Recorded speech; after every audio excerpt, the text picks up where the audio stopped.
Hello guys! Welcome sa panibagong video. And yeah, ngayon it is April 21, 2026. And yes, kakabalik ko lang. Actually, isang linggo na nakalipas na nakabalik na ako dito sa bahay after ng aking 5th cycle. So, yun lang naman, and nothing special naman na nangyari sa akin pagbalik ko, which is lagi naman masama pakiramdam ko dahil nga sa epekto ng chemo. To the point nga na sinisikmura na ako. And I think baka dahil nga sa bugbog na yung katawan ko sa chemotherapy. Ano yun? I think pang 5th ako sinisikmura. Parang, alam mo yung feeling na naduduwal ka, pero wala kang naduduwal. Parang nasusuka ka, ganun, pero walang lumalabas. Kasi wala ka namang kinain or something. O kahit may kinain ka, tapos pag nasisikmura ka at nasusuka ka, minsan wala. O madalas wala. Ganun ako eh. Pero pag sa umaga, sinisikmura ako sa umaga nung 5th day. So, yun. Yun naman yung parang medyo bago na nangyari sa akin. And baka nga dahil sa bugbog na yung katawan ko sa chemotherapy. Baka ganun. Baka sa 6th cycle, this coming May, baka kung anong ibang mangyayari. Pero ayoko naman sanang lumala pa. Hoping na kaya ka pa. Ano ba? Hoping na kinakaya ko pa naman. So yeah, and ngayon, lagi ko lang, mag-exercise tayo. Hindi naman yung point ng video natin. It's just like, kung ano na yung mula nung I think 3rd cycle ata, naging consistent na ako sa pag-exercise. But the sad part is bawal ako magbuhat. So hindi ako pwede mag-barbell. Na nasa 5 pounds o 10 pounds lang naman yung mga bigat ng mga yon, 'di ba? Ito lang, at saka limited lang naman yung mga barbell ko doon eh. Pero sabi ng doktor, bawal magbuhat, 'di ba? And yeah, hoping sana matapos na to.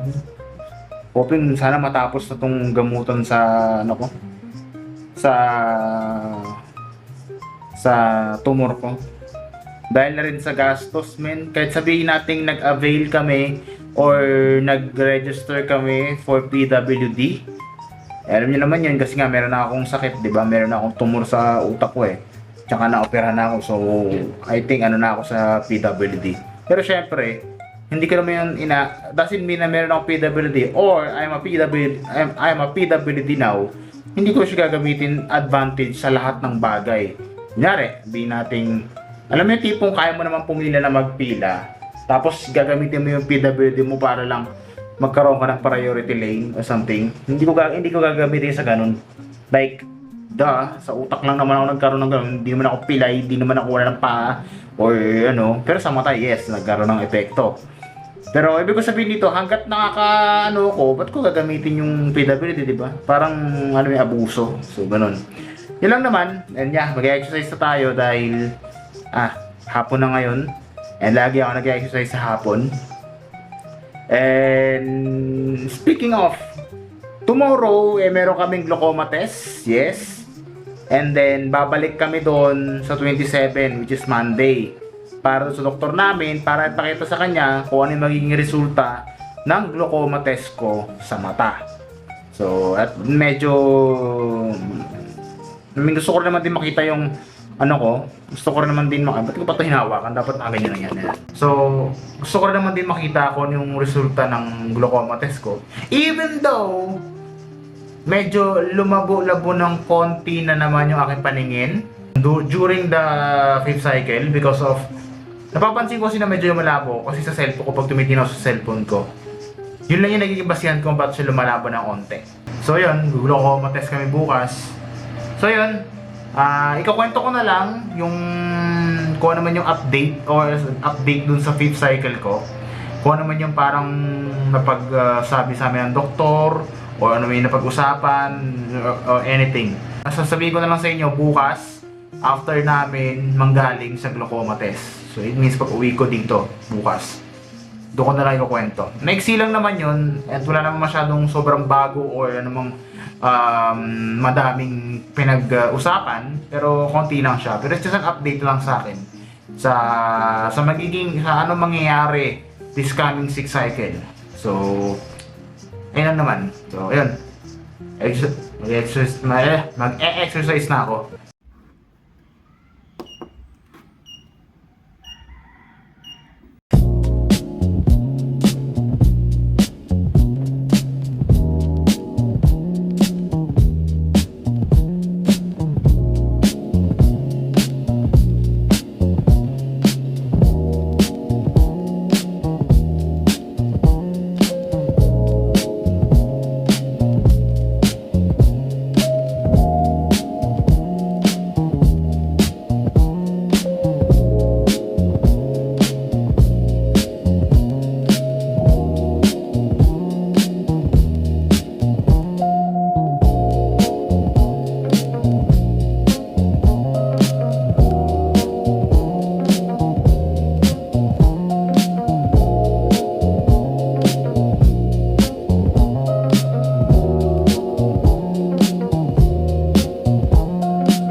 A few moments later.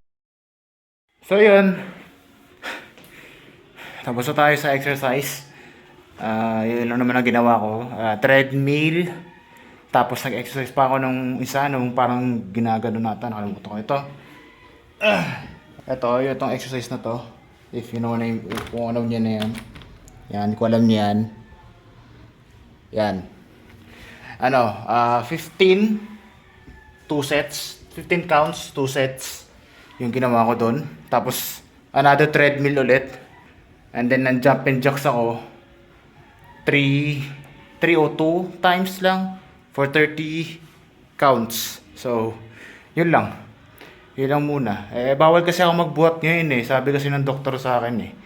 I don't know kung anong dahilan, pero sinusundan ko na lang.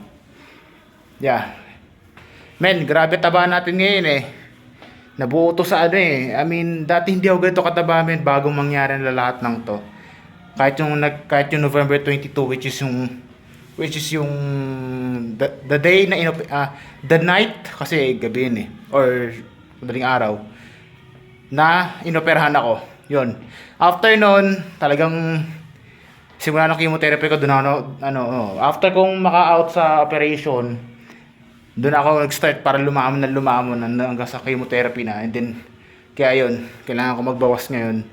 I mean, hindi naman ako nagmamadaling magkaroon ng result agad sa katawan ko.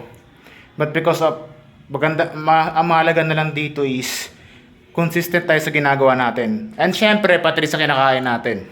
Actually ngayon, hindi ako nagpo-portion, hindi ako pero it's more like, less lang yung kinakain ko. Yun lang. Less na yung kinakain ko. Hindi ako nag-ano ng portion o seasoning o something. Basta, konti lang yung kinakain ko. Ganoon lang ako. Kung saan lang komportable, yun lang yung gagawin ko. Hindi ako susunod doon sa mga portion o ano mga ginagawa ng mga literal na nagpapapayat na lahat binubusisi. I mean, wala naman akong hate doon. It's just like, ako na lang yung komportable ako tsaka ako na yung mas kung saan ako mas komportableng gawin. Nakita niya may ulo ko, may mga buhok na, pero some part ng buhok ko is wala pa rin buhok yan. Kaya ang bala ko dyan, i-shave na natin lahat. I-shave ulit lahat. Tapos ewan ko lang kung tutubo na sabay-sabay. So, yeah, dito lang sa kwarto. Yan, magpapalit na at pawis na to. Another puti lang din kasi puro puti yung mga t-shirt ko dito pambahay. So, ayan. So, yun. Nakapagpalit na ako ng damit. Yan, another puti lang din. So, yung ibang sinabi kong exercise na ginawa ko is hindi ko siya nagawa because of, men, sobrang taba ko. Tayo, na-comfortable ako tingnan yung sarili ko sa camera. Or kung sino man makakita sa akin na gano'n yung tsura ko, di ba? Nakita nyo na nga yung pag ano ko eh, pag yung pag treadmill ko eh, hanggang doon na lang yun. Pero lahat ng sinabi kong exercise, ginawa ko yun. Baka next time, di ba, bakit pakita ko sa inyo, ngayon medyo comfortable lang ako ipakita na yung mga exercise na ginawa ko. So, kita-kits na lang tayo bukas sa papuntang, I think nasabi ko ito nung una na pupunta kaming hospital para magpag-glaucoma test para sa mata ko. So, yun. Transition to 3, 2, 1. Boom. Yan. Nakasuot tayo. And now, pupunta na tayo sa hospital. Yes. Pupunta na tayo sa hospital.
Wala, sir.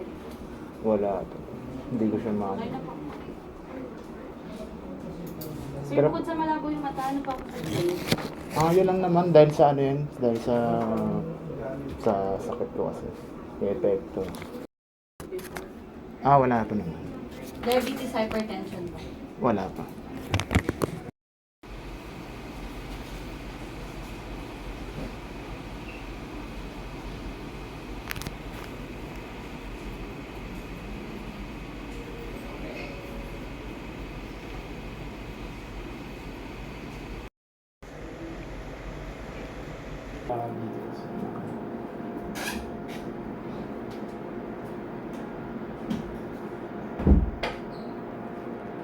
A few hours later.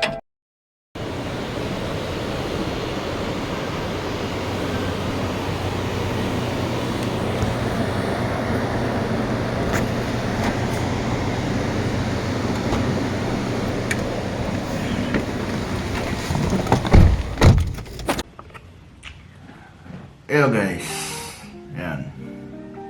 Yung nakita niyo yung mga video yun, kahapon pa nangyari yun. Kwento ko na lang yung mga nangyari. Nakalimutan ko mag-record pagka uwi ko. Kasi, pagod ako. Alam mo kung bakit? Kasi dun pa lang, sa glaucoma test ko, ang tagal ng inantay namin. Alam mo yun? Ang tagal ng inantay namin dun. Like, akala ko magiging mabilisan lang siya. Kasi mabilis din kami pumunta ron eh. Sabi nila sa amin, hindi, I mean, sabi sa akin sa tatay ko, 9 to 9:30, dapat daw 9 nandun na raw kami. Kasi 9:30 daw mag-i-start na yung parang pagtetest sa mga pasyente, sa mga outpatient. Pero nung nandun na kami ng 8, lagpas, nagsisimula na sila. Ang dami ng tao. Tapos, nakakaasar. Tapos, ang tagal, kahit may numero ka, ang tagal, pagpasok mo rin sa loob, ang tagal din, ang tagal ng tinatawag, kaya naaasar ako Tapos, ang init pa. Kaya, sumasabay sa init ng ulo ko. Kaya, ganun Kapag parang, imbis na mabilisan, may mga nauna pa sa akin. Kakarating ko lang doon. Tapos parang, kumbaga parang, pagkapunta ko na doon, tapos may sumunod pa. Pero sila pa yung nauna nakapag-test. Galing mag-handle ng mga yun no? Nakalimutan ko mag-record. Kasi, after ko pag-uwi ko rito, kumain ako. Kasi wala pa kami kain ng umaga nun kasi umaga kasi kami umalis ng umaga. Wala akong breakfast nun. So, ayun, kumain ako. And then, after nun, mga hapon, nag-exercise na ako na matindi. So, pagod-pagod ako. Tapos, nakatulog na ako ng maaga.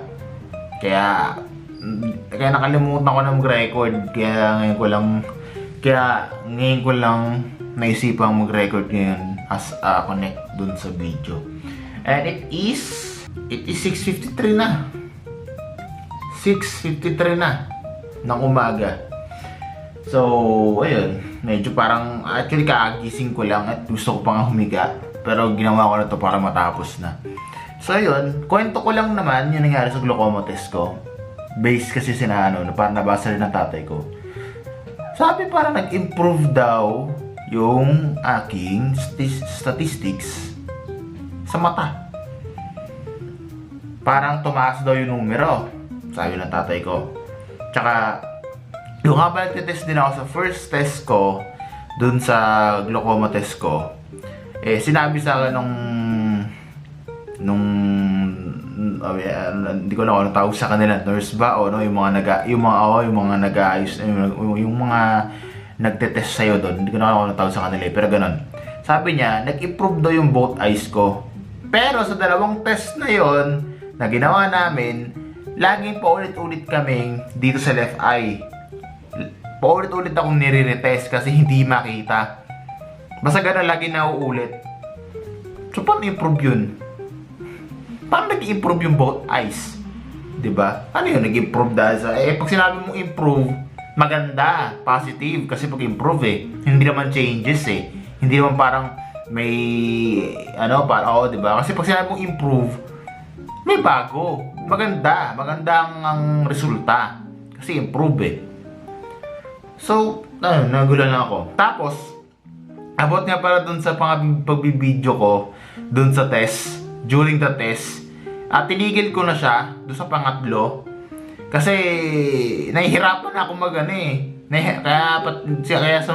kaya doon sa mga ibang kong clips patingin-tingin ako sa camera because tinitingnan ako kung naka pa sa akin, kung nakatutok sa akin yung camera. At saka pag ganun ako kasi nga kinakausap na ako ng mga tao, kinakausap ako ng mga nagte-tester doon. O natawag sa kanila, nurse ba something. Kaya minsan hindi na ako makausap na maayos. Kaya tinigil ko na yung pagbibideo ko doon sa pangatlo. Actually, kahit nga doon sa pangalawa tinigil ko na yung pagbibideo ko dahil nga, at least, para makausap na ako na maayos ng mga yon kasi nakakahiya naman, di ba? Like privacy na nga lang like baka pang isipin nila, nakabibideo ka pa, nasa loob ka na nga ng test, tas maayos ka naman, di ba? Kasi kinakausap kita para sa iyo to, parang ganun.